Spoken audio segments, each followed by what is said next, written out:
You're listening to a 3CR podcast. 3CR is an independent community radio station based in Melbourne, Australia. We rely on the financial support of listeners like yourself to keep going.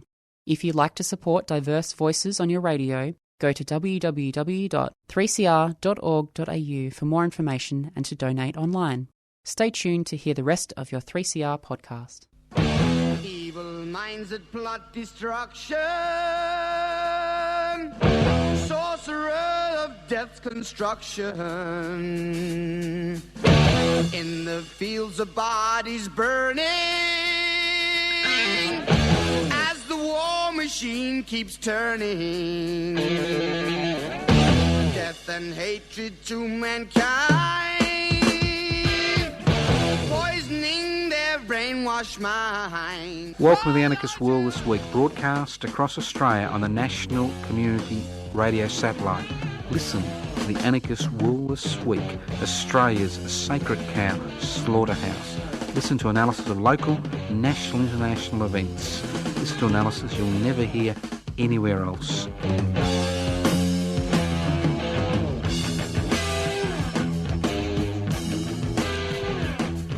Here we are, back again on the Anarchist World This Week, broadcasting live on 3cr.org.au. This program is podcast, so if you get a call from a spruiker wanting your money, talk to them, put us on hold, and then listen to the podcast later on. You can access the podcast by going to 3cr.org.au. And if you wonder what anarchy is all about, no, it's not what you think it's about. It's a really boring, pedestrian, little political, social, cultural movement. It's based on a simple concept which human beings have been striving for since they left Africa, who knows when. And it's a very simple concept. Anarchos without rulers. It's about creating a society without rulers. How do you create a society without rulers? You share power. And direct democracy is one mechanism, not the only one.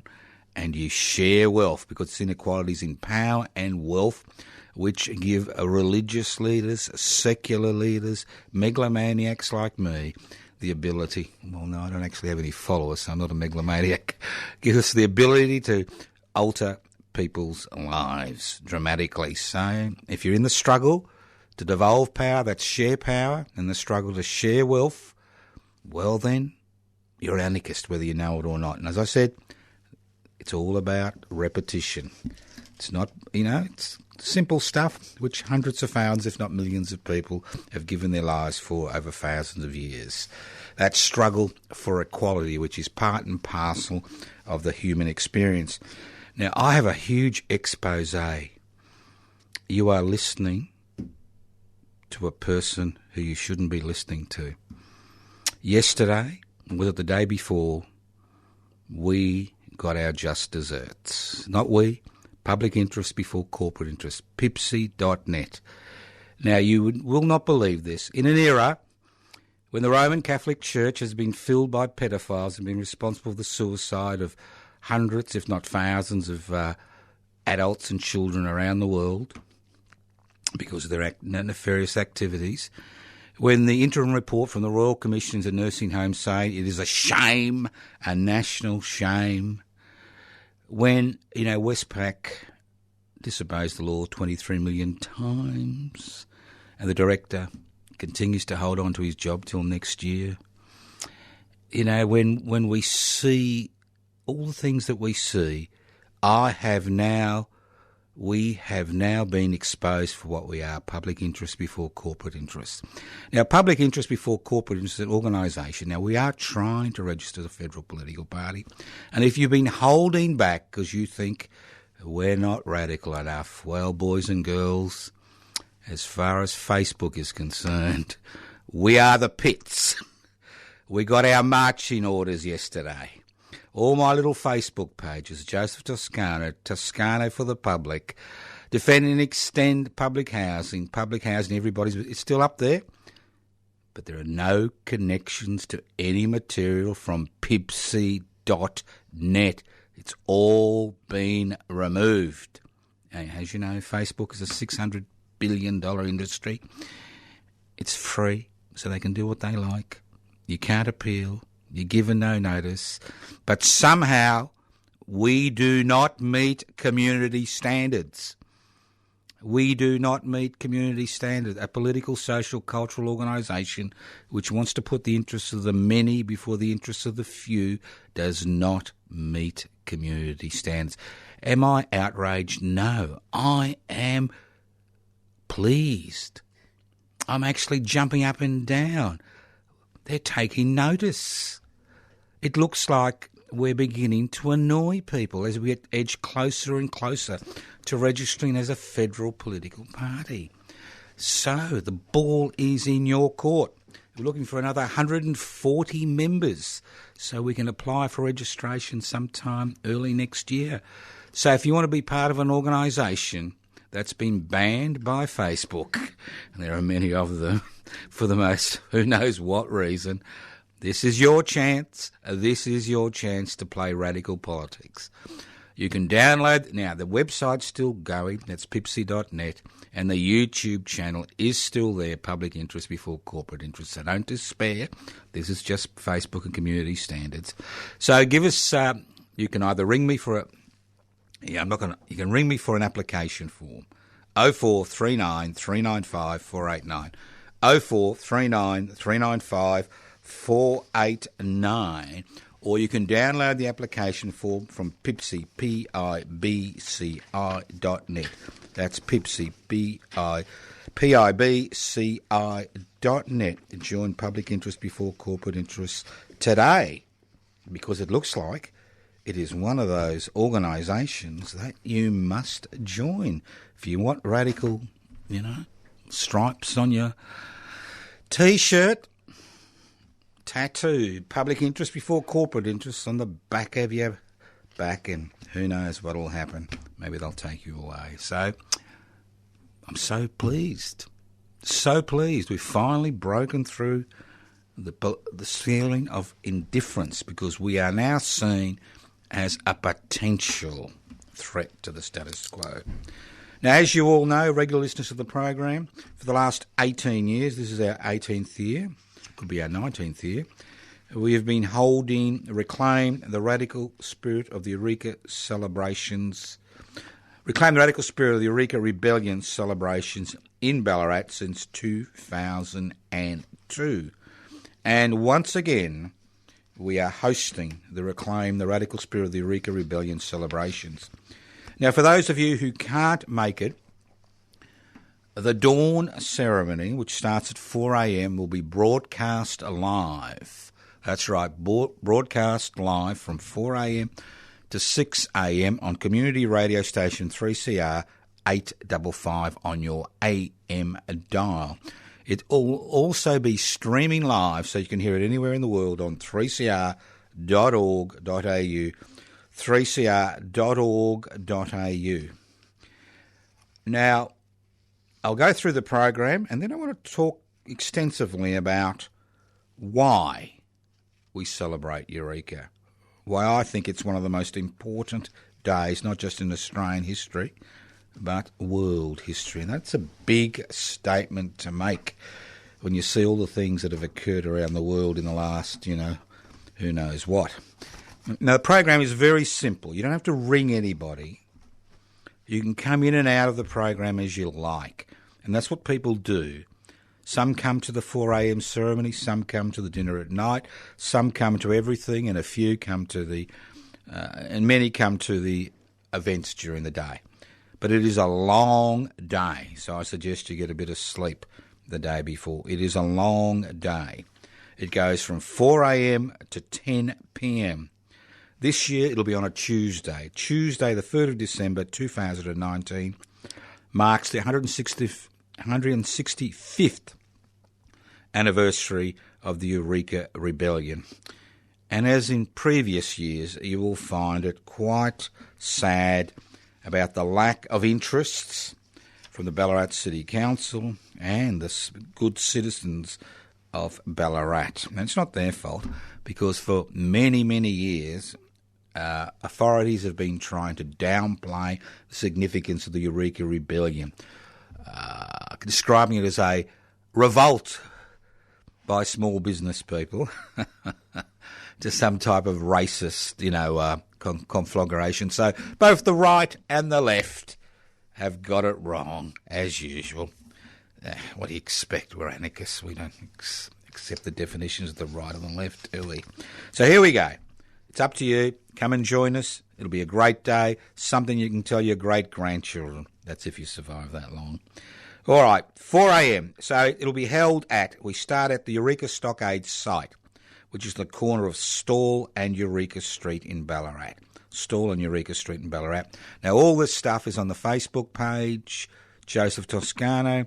It's also on the Anarchist Institute website, anarchistmedia.org. It's all there if you want to follow it up.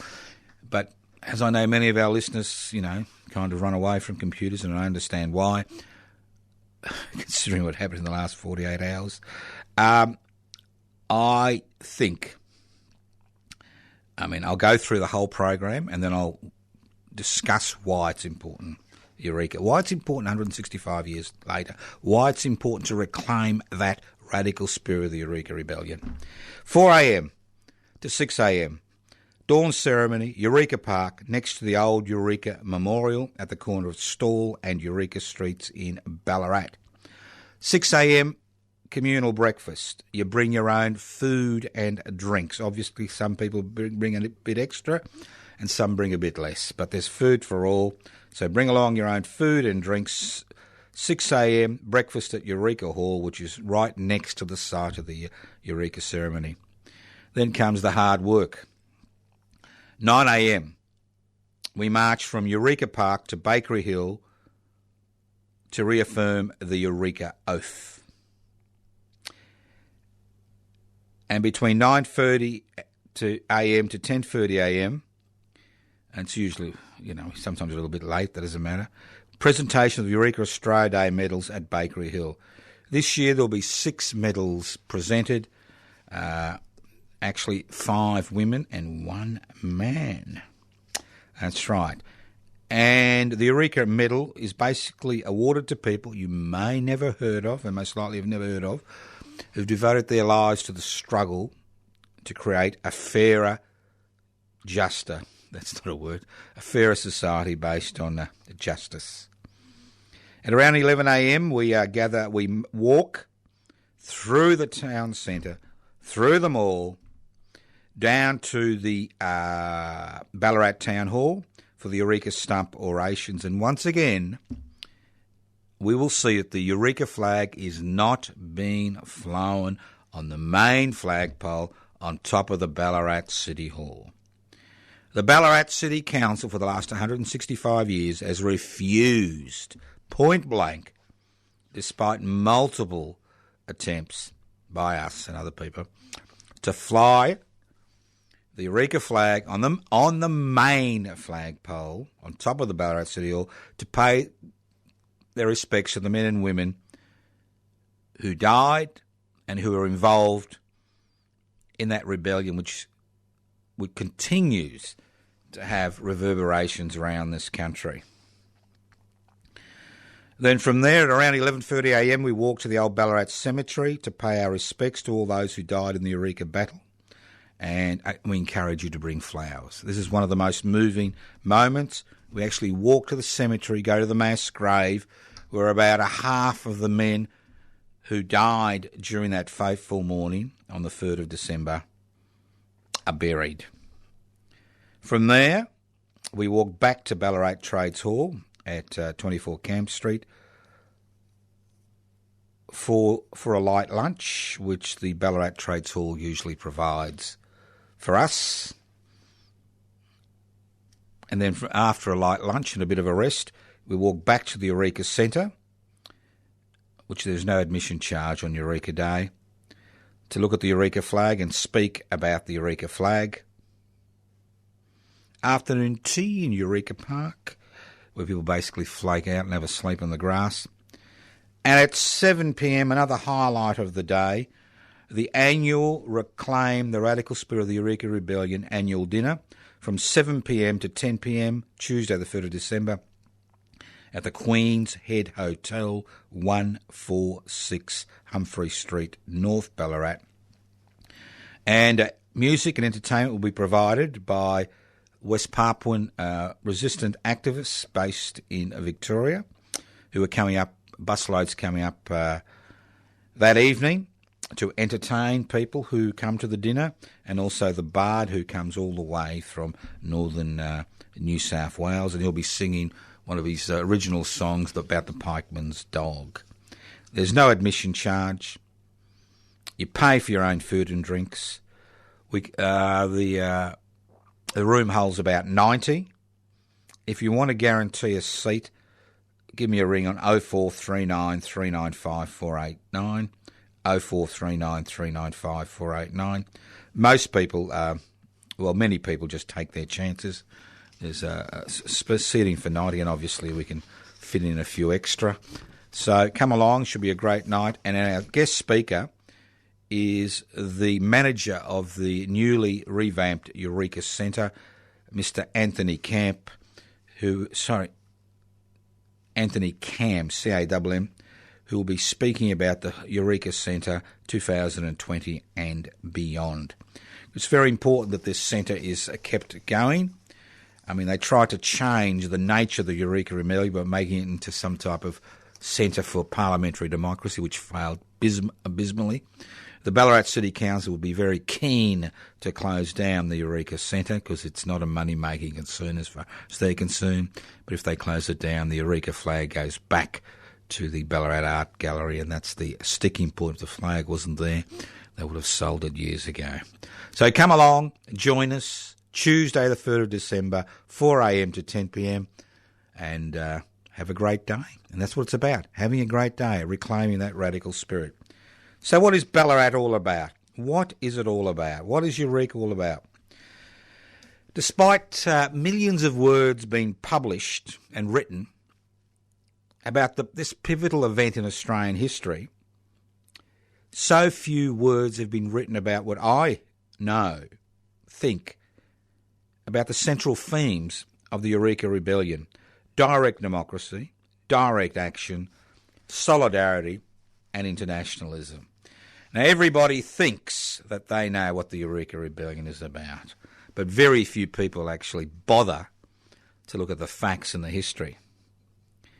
The 165th anniversary of the Eureka Revolt provides an opportunity to reassess the significance of what occurred in Ballarat in 1854. It's both tragic and ironic that in 2019, 165 years later, the events that have helped to shape the consciousness of both a people and a nation are still dismissed by many as a revolt by small business people about mining licences. Now, the essence of the Eureka Rebellion, direct democracy, direct action, solidarity, and internationalism, is incorporated in the Eureka Oath. We swear by the Southern Cross to stand truly by each other and fight to defend our rights and liberties. An oath that was taken by around 500 poorly armed miners late Wednesday afternoon on the 29th of November 1854 at Bakery Hill in Ballarat, at the foot of the very same flagpole that saw the Southern Cross first raised at a monster meeting of over 12,000 miners and their supporters on that day. I think it's important that around the few activities that are planned to remember the 165th anniversary celebrations of the Eureka Rebellion by the authorities which want us to forget that story is both acknowledged and celebrated. And that's what we do during the 3rd of December. We both acknowledge and celebrate those pivotal elements in the Eureka Rebellion. Direct democracy. It's only natural that people who are denied participation in the decision-making process of the society they live in develop their own processes. The miners at Ballarat, confronted by a government that taxed them but denied them the right to participate in the decision-making processes, soon developed their own organisations. The influx of humanity that flooded in Victoria, that tried to eke out their fortunes from the mining shafts at Ballarat, came from around the world. That's right, they were refugees, asylum seekers, migrants. Faced with a ruthless government and a corrupt bureaucracy, they soon formed their own organisations. Men and women from all corners of the globe faced a common enemy. Old hatreds based on politics, race and religion were put aside in the struggle against a more immediate and dangerous enemy. Men and women who had participated in the 1848 European Revolutionary Movement, Irish nationalists, English Chartists, and the apolitical who had just come there to make their fortune, coalesced into a new organisation that represented the interests of both miners and small business, the Ballarat Reform League. Talk about creating an organisation, a Reform League, became a reality on the 11th of November 1854 at a monster meeting which was held at Bakery Hill.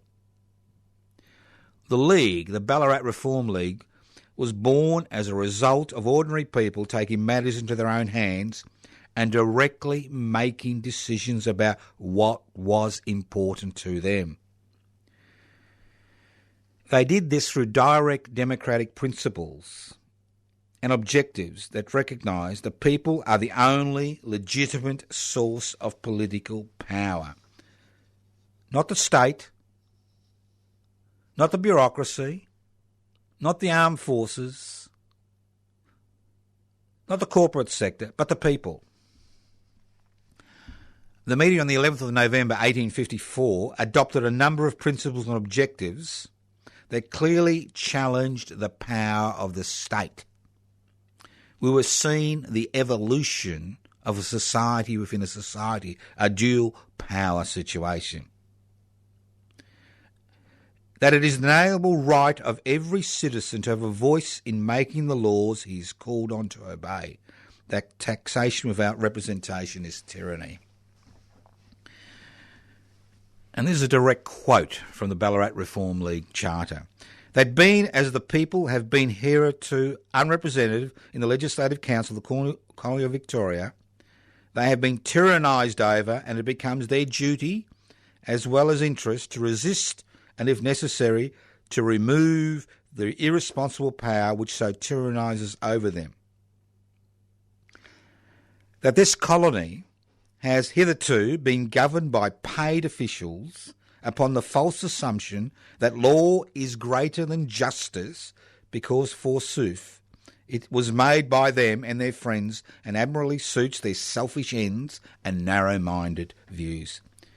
It is the object of the League to place power in the hands of responsible representatives of the people to frame wholesome laws and carry on an honest government. That it is not the wish of the League to effect an immediate separation of this colony from the parent country. If equal laws and equal rights are dealt out to the whole free community, but that if Queen Victoria continues to act upon indirectly dictating obnoxious laws for the colony under the assumed authority of the royal prerogative, the Reform League will endeavour to supersede such royal prerogative as the people are the only legitimate source of all political power. Such a powerful, revolutionary, radical statement. Between the formation of the Ballarat Reform League at Bakery Hill on the 11th of December 1854 and the destruction of the League, of the movement in a sea of blood on the 3rd of December 1854, the mass meeting played a pivotal and central role in the Eureka movement. All power evolved from mass meetings. The legitimacy of the government, of the movement's leaders, and its aims and objectives related to the direct participation of diggers, storekeepers and inhabitants in mass meetings. Delegates with limited mandates were appointed or elected to carry out the wishes of those present at the mass meetings.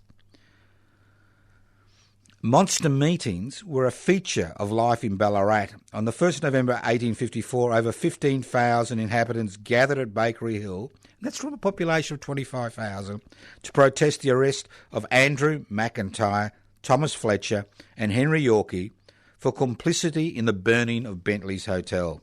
It was both natural and appropriate. The Ballarat Reform League was created through structures that miners were familiar with. Mass meetings allowed the people affected by a decision to make that decision. The next monster meeting occurred on Wednesday the 29th of November. Under the newly hoisted Southern Cross flag, over 12,000 people gathered to listen to reports from the delegates they had appointed to raise their grievances with Governor Hotham. Unhappy with their delegates' lack of success with the Governor and their violent encounter the previous day with the 12th Regiment, participants in the mass meeting were ready to escalate their struggle. The League's division between a moral and a physical force component gave people a stark choice. The diggers, keen to resist the increasing military presence on the goldfields, chose the physical path. Humphrey, the president they had elected on the 11th of November, had lost what moral authority he had. The events that occurred on the Ballarat gravel pits the following day, when the authorities continued their licence hunts with the aid of the military forces that had been sent to Ballarat, was the last straw. The diggers who had camped at the Eureka diggings formed armed military divisions to protect and defend arrested diggers and fight to defend the inalienable rights and liberties they believed they were born with. Ironically, few participants in the Eureka Rebellion realised what they had created was an embryonic society based on direct democratic principles. Their short and long-term political aims were fashioned around the need to participate in a parliamentary process they had been denied access to. A process that gave credence to the idea that the democratic process is limited to people casting a ballot every few years to elect representatives to make decisions on their behalf. A few entertained a more radical vision of democracy. Understanding the significance of what was happening, Henry Seacombe, the editor of the Ballarat Times, wrote when the Ballarat Reform League was formed, the League was not more or less than the germ of Australian independence, and it had the potential to become an Australian Congress. So let's not think of these people as, simple-minded folk who didn't know what they do. These were refugees, asylum seekers, migrants who'd escaped the tyranny of the class structures and the authoritarianism in Northern Europe and Southern Europe, and had come to Ballarat to create, and come to Victoria to create a new life. Direct action, the second most important principle of the Eureka Rebellion. Direct action, in its simplest forms, means that people believe they are able to manage their affairs better than those who are doing it for them. Many of the Eureka miners had lost all faith in both the bureaucracy and the colonial authorities. Faced with daily attacks from a bureaucracy that was actively pursuing state policies that threatened both the miners' interest and their safety, the scene was set for a struggle that challenged the colonial authorities' power to use force to impose the state's will on the Ballarat diggings.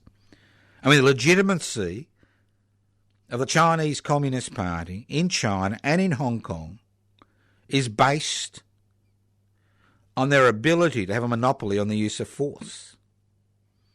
It's the same all over the world. It's the same in Australia. The state exercises a monopoly on the use of force.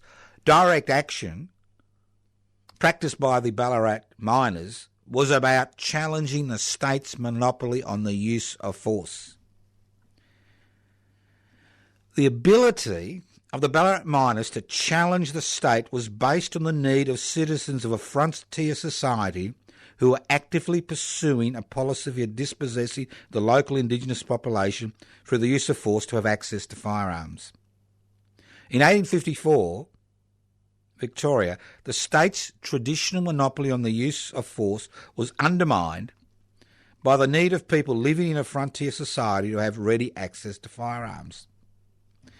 The diggers' ability to form their own organisations, the need for them to sort out their differences outside of a corrupt judicial system, and their ability to formulate demands among themselves through direct democratic processes, created a climate where the creation of a dual power situation became a distinct possibility.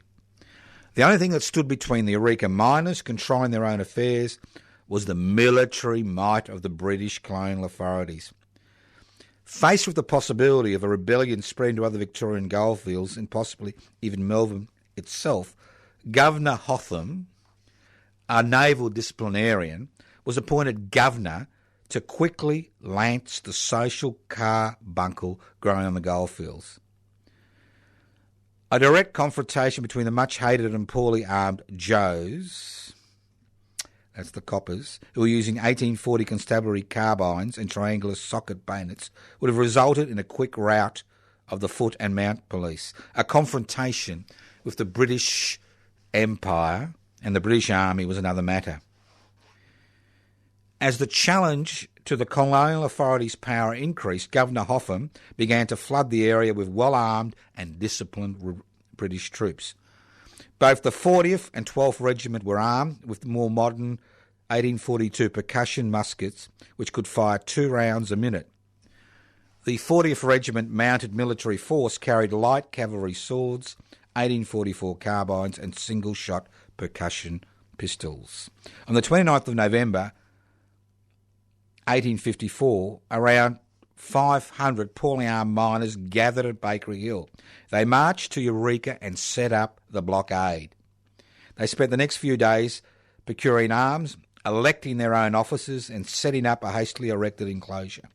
Saturday the 2nd of December was spent drilling and procuring horses and arms. About 1,500 armed men were in the enclosure that evening.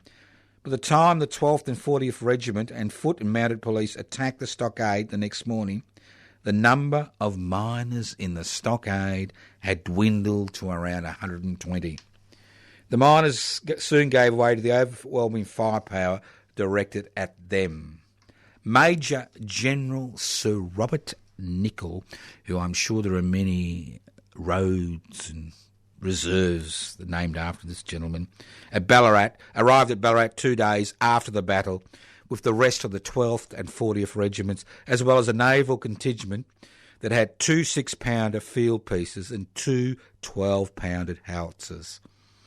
The comprehensive military victory on the Ballarat goldfields did not spell the defeat or end of direct action.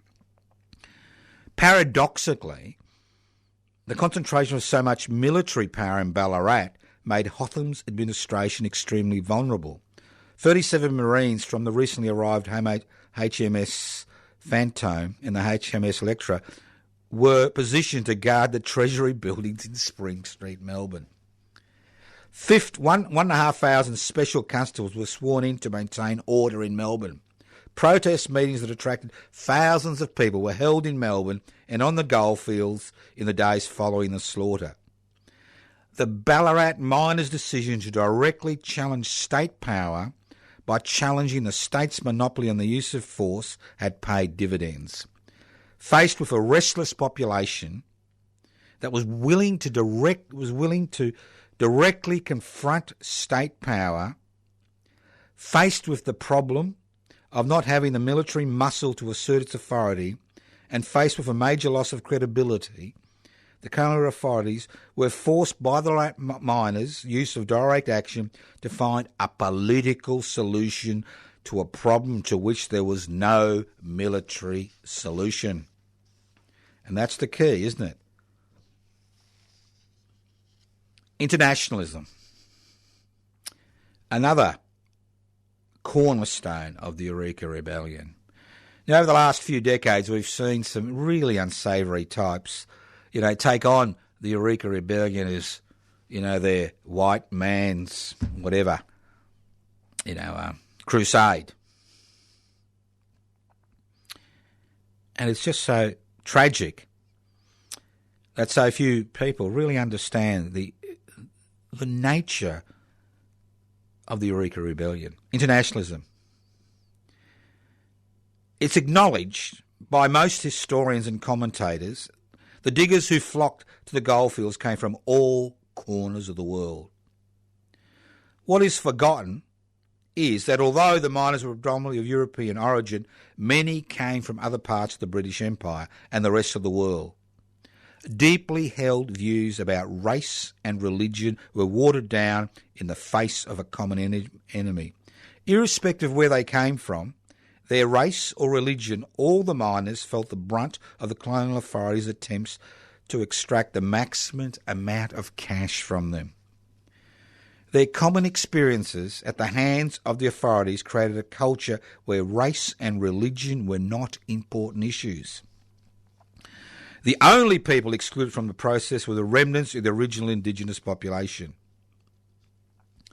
Carbone, one of the leaders of the rebellion, was one of the few miners who, in his pantomime Gilbernia, written while he was awaiting trial in Melbourne for high treason in early 1855, promoted the idea that the original inhabitants were as much, if not more so, victims of the British colonial authorities than the miners were. The international nature of the Eureka movement is highlighted in the Eureka Oath. We. It doesn't say white people. It doesn't say men. It doesn't say women. It says we swear by the Southern Cross to stand truly by each other and fight to defend our rights and liberties. And just in case you think the Southern Cross is a religious analogy, it's not. The miners who lived in tent cities, who weren't entertained, with TV and the internet, and the list goes on and on, where they lay on their backs, saw the Southern Cross in the sky. The Southern Cross was a constellation that cannot be seen in the Northern Hemisphere. It proved to them they were in a different world, and in a different world we didn't want the class structure of the old world. We swear with the Southern Cross to stand truly by each other and fight to defend our rights and liberties. In a period when God, Queen and country were the dominant ideological themes of the period, the oath began with the word we. Everybody on the goldfields, irrespective of where they came from, their race or nationality, were welcomed into the movement. Some of the most prominent participants in the movement did not use English as their first language.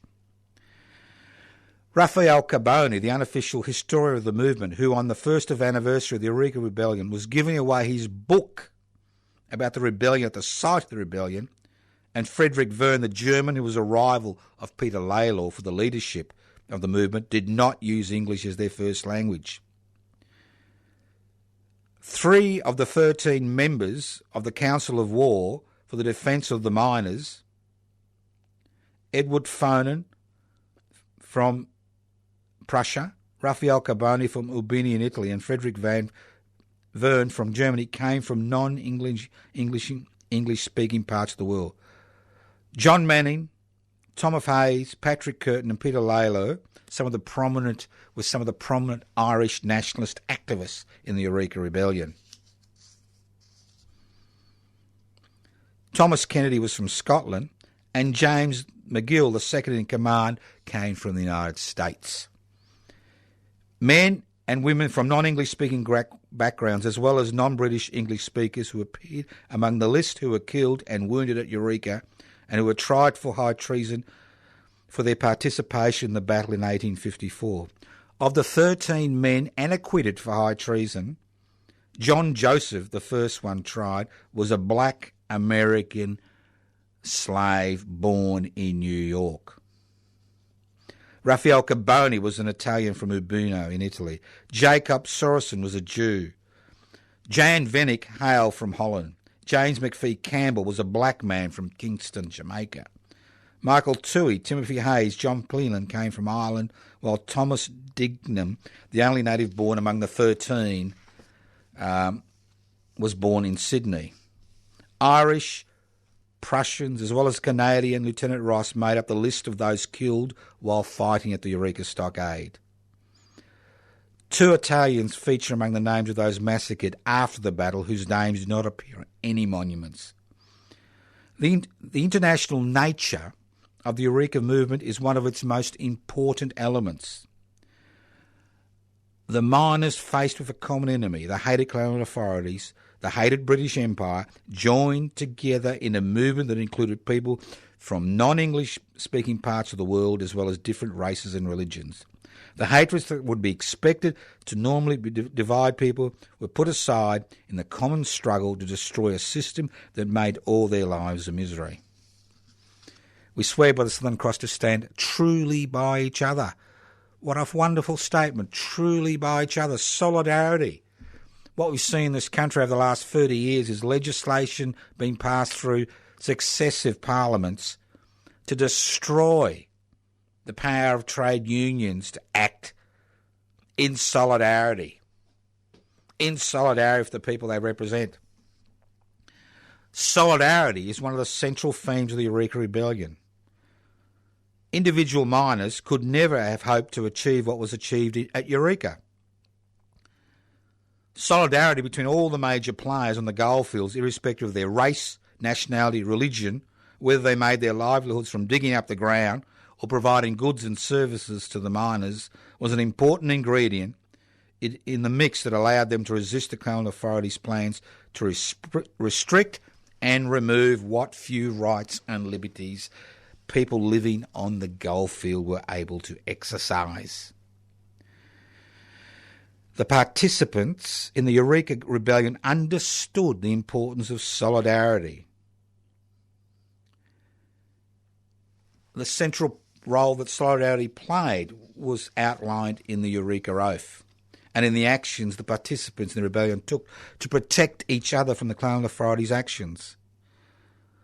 Digger licence hunts by the police were met with stones and the occasional gunshot. Every time arrested diggers were taken away, fined and imprisoned, the anger on the goldfields increased. The local newspapers, especially Henry Seacombe's Ballarat Times, threw their support behind the diggers. The Ballarat Times printing presses were used to produce many of the flyers that were posted up around Ballarat advertising the monster meetings that were held at Bakery Hill. The diggers were especially upset when 10 of their number were singled out and arrested for burning down Bentley's hotel. 3 were eventually charged and imprisoned for their role in the riot which led to the burning down of the hotel. Governor Hotham, the naval disciplinarian, well aware that discontent was not just limited to Ballarat and that he faced a possible insurrection on the goldfields, did his best to ensure the better armed Americans did not join the revolt. The Americans' favourable treatment before the courts before the revolt and the lack of charges laid against those Americans like James McGill, the deputy commander of the revolt, reinforced people's opinion that a deal had been done between the American consul and Hotham, which resulted in only a few of the better armed Americans being involved in the Eureka Rebellion. As injustice piled upon injustice, as inquiry after inquiry didn't come up with any real answers, as the licence hunts intensified and the military took an active part in the hunts, and as the official corruption increased on the goldfields, the miners were forced to rely on themselves. Solidarity became more and more important. Faced with a network of government spies and government attempts to use the legal system, the military to put down the unrest on the goldfields, Many of the people working the claims, providing goods and services to those in the Ballarat diggings, were forced to form their own organisations, arm themselves, and eventually use these arms to protect themselves against the state. The situation at Ballarat progressed to armed rebellion because those living in Ballarat were concerned about their neighbours' safety as well as their own. Their shared oppression and the inability and unwillingness of the colonial authorities to resolve their concerns, the daily injustices meted out to individuals within their community by hostile and indifferent administration, provide the spark to convince the miners the only way the colonial authorities would take notice of them and their grievances while burying their differences and working together as a single, united movement that believed an injury to one was an injury to all. There are a lot of interesting aspects of the Eureka Rebellion. It should never have happened. Now, Victoria had been colonised in the most brutal fashion, and by 1854, of the over almost 200,000 Aboriginal people that had been colonised this land for over 60,000 years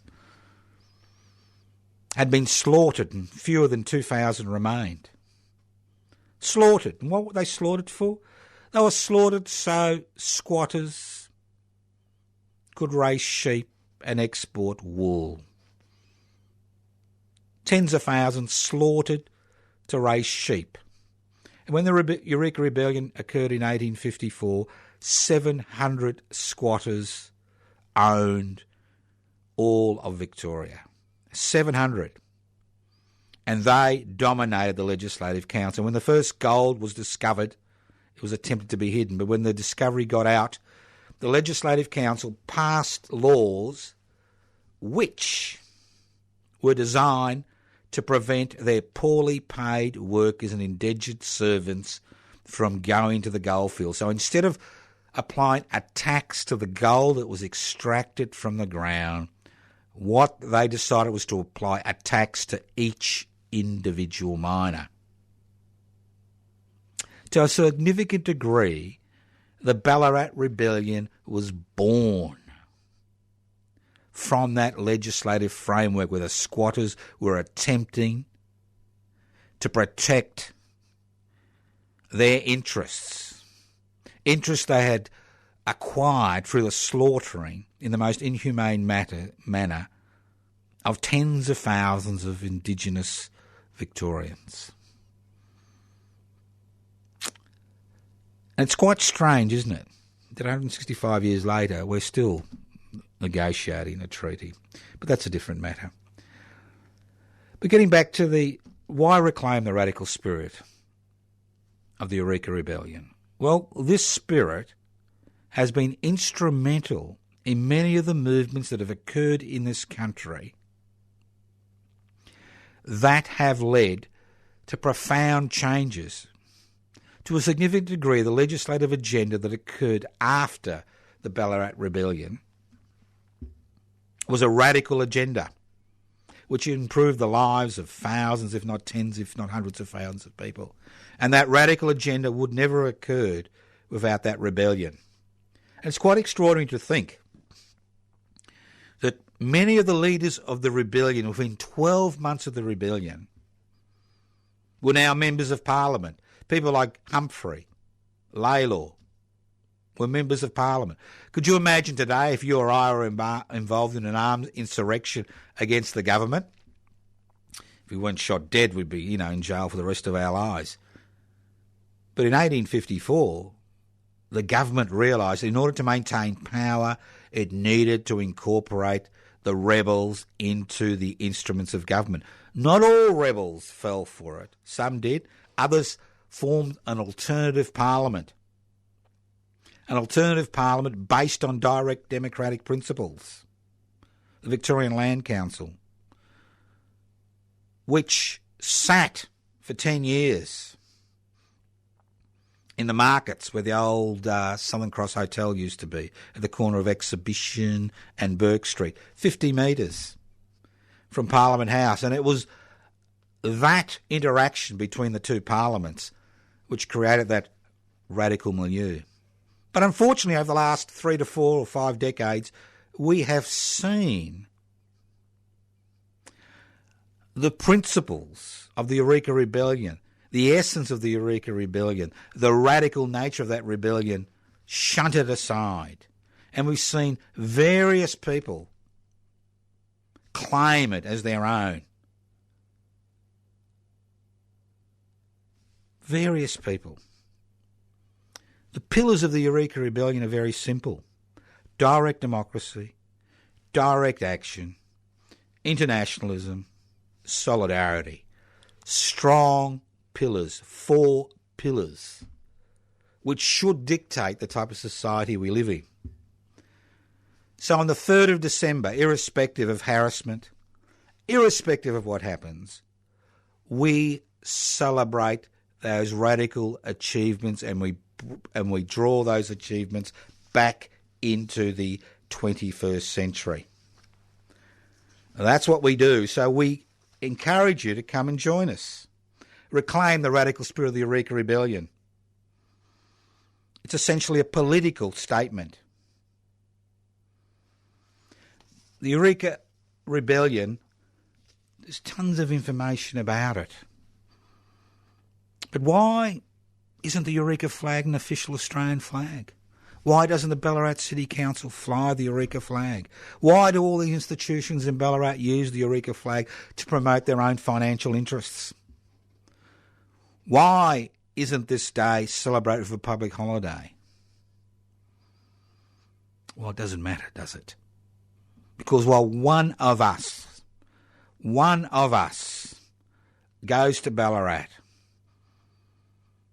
on the 3rd of December to reclaim that radical spirit, that spirit will remain. So join us next Tuesday, the 3rd of December,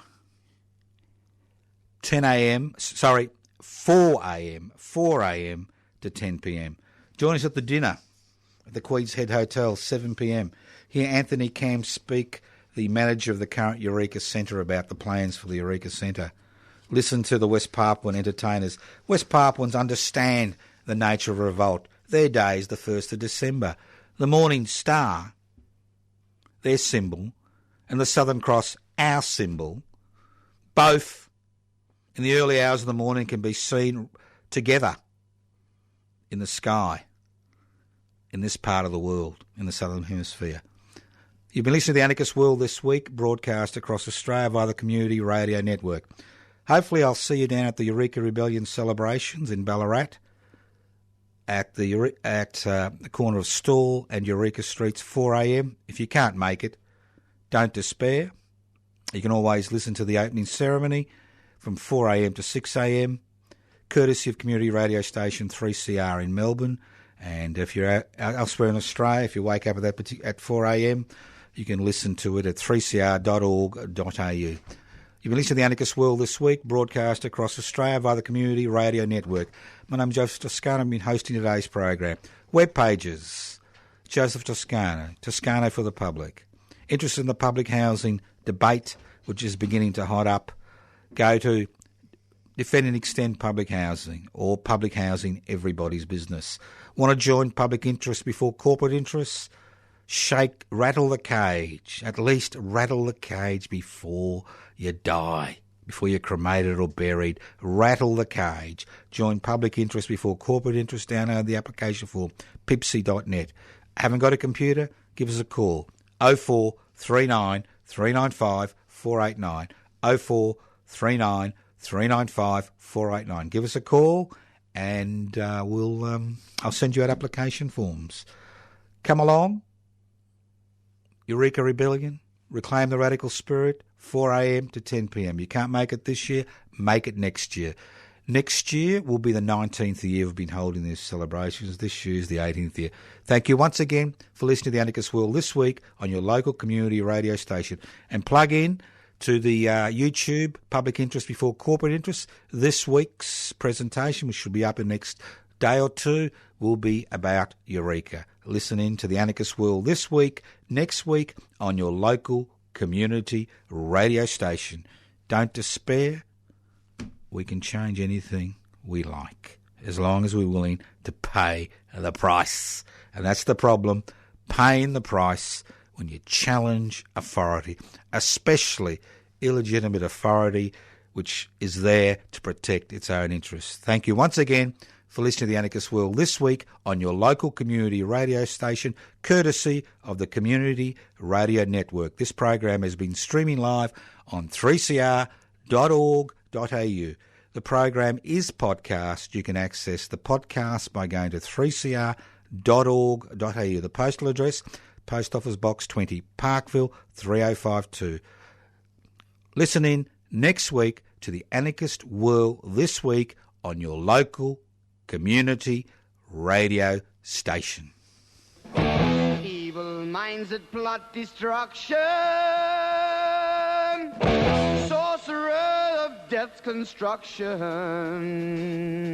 An analysis you'll never hear anywhere else. Anarchist World this week. Australia's sacred cow slaughterhouse. 10 a.m. every Wednesday. Listen to The Anarchist World this week for an up-to-date analysis of local, national and international events. Poisoning their brainwashed minds. Oh, Lord, yeah.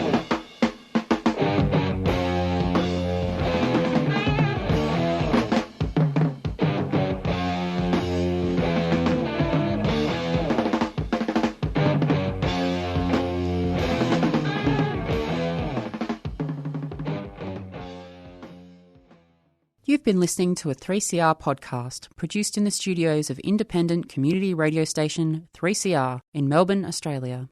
For more information, go to allthews.3cr.org.au.